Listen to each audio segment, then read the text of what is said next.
In 1775, the Continental Congress created the Chaplin Corps. Under the command of General George Washington, each soldier was required to attend worship service every Sunday. While other armies advanced on their feet, Washington's troops advanced on their knees. It's time for the Chaplain's Report with Caleb Colquitt on tactics.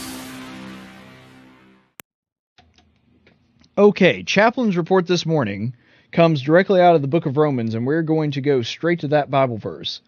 So in the book of Romans, it says, "Never pay back evil for evil to anyone. Respect what is right in the sight of all men. If possible, so far as it depends on you, be at peace with all men. Never take your own revenge, beloved, but be..." Lost my place there. "Never take your own revenge, beloved, but leave room for the wrath of God. For it is written, 'Vengeance is mine, I will repay, says the Lord.' But if your enemy is hungry, feed him. If he is thirsty, give him drink. For in doing so, you will heap burning coals on his head. Do not be overcome with evil, but overcome evil with good." And granted, you remember that we actually had to stop the broadcast a little bit early yesterday. So this chaplain's report was really geared more towards talking about religious discrimination that's going on in China, both against Christians, Muslims, and other people of faith. And this is the Christian standard, that you never pay back evil for evil. Evil done against you is never an excuse for you to engage in evil. And it is human nature to say, well, we've got to fight fire with fire. We've got to come back at them twice as hard. Yeah, but that's the animal instinct talking. That's not your spirit. That's not your soul. That's not what is right to do. And so the biblical standard is you never pay back evil for evil. No matter how evil they go, your primary concern is with your soul. And it's just like that minister that we read his letter the other day. He's saying, I don't want to change anybody's politics. I don't want to change the law. I don't want to come after anybody. I don't hate the people that are persecuting me or the law enforcement officials that are just doing their job. I just want to be able to tell people about Jesus. That's all I really want. And that shows a focus on the spiritual matters of this world, and a focus that says, doesn't matter how much evil I see, I'm only going to do good. I'm only going to be obedient to God. Are there people that are persecuting me? Sure. Are there things that are not fair in this world? Absolutely. But just because other people are engaged in evil does not excuse my evil actions, because then I become just as bad as they are. And so it's important for us to remember that evil in response to evil is never okay. Because when it all comes down to it, look, we can't control what other people do. We can't. Other people are going to be horrible to us. In fact, the Bible not only says that that's a possibility, it says that if you are living for Christ and you're doing what God tells you to do, you are going to be in conflict with the rest of the world. That if you love God, you're going to hate the world, and the world is going to hate you. I mean, for Pete's sake, there was only one perfect man that ever walked this earth, and his name was Jesus Christ, and they killed him.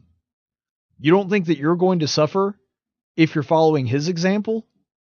He never hurt anybody, never had malicious intent towards anybody, and yet they murdered him. And so do you really think that you're not going to be persecuted as a follower of Christ? Paul is asserting here in Romans that's absolutely not true. He's just saying that just because they act evil against you doesn't mean that it's okay for you to do evil in return to them. Because he says, and his advice here is to respect what is right for all men, and if possible, as long as it depends on you, try to live in peace with them. So what does that mean there? Look, there are some people that don't want to live in peace. There are some people that are going to come after you. They're going to call you names. They're going to persecute you. And this is something that Paul knew all too well because it had happened to him. He lived this out.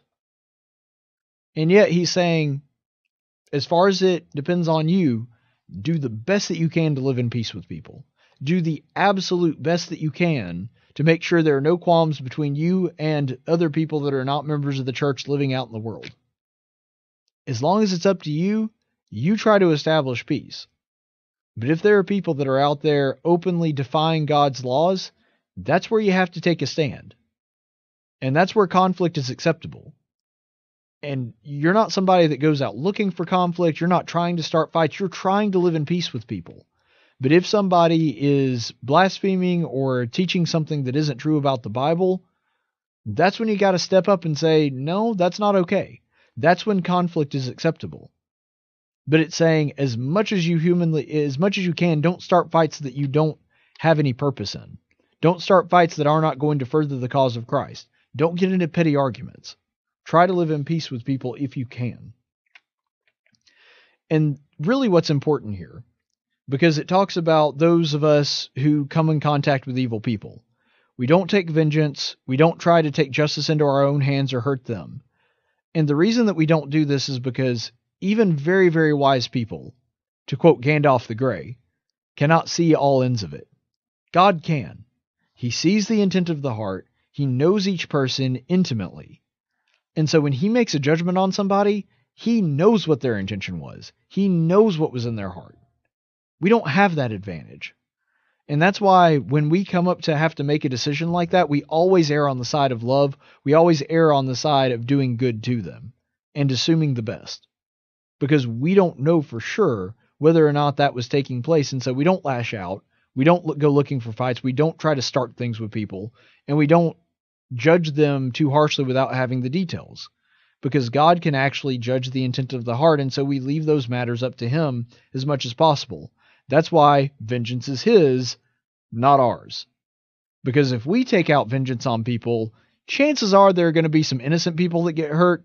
And chances are that in that process, there are going to be some people that didn't even necessarily do anything wrong, even though we perceive what they did as wrong, that we're going to be taking vengeance against.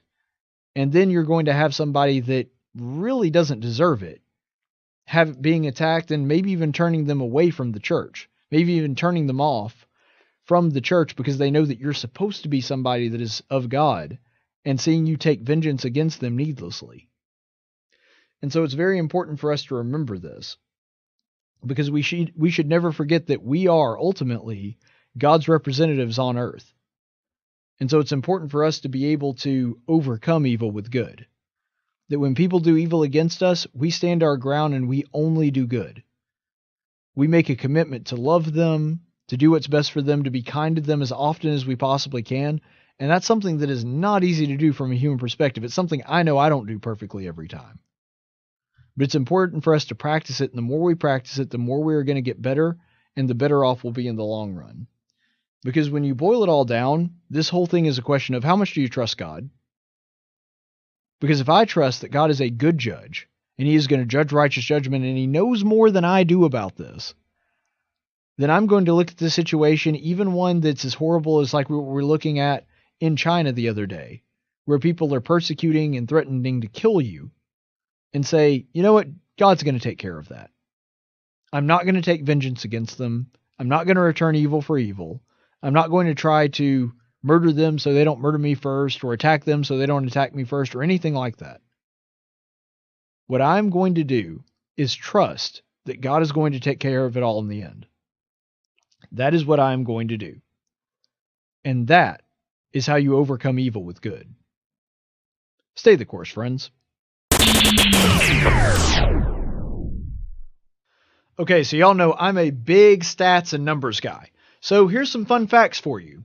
People that like this video and subscribe to the Tactics Radio YouTube channel are 200% more likely to be satisfied with their internet video content and 400% more likely to have a reasonable, rational conversation about religion or politics with their friends and neighbors. Also, 4 out of 5 people that subscribe to this channel have more successful and fulfilling lives. And that 5th guy was just a social justice warrior with a stick up his butt. Also, another fun fact, 82% of all statistics on the internet are completely made up.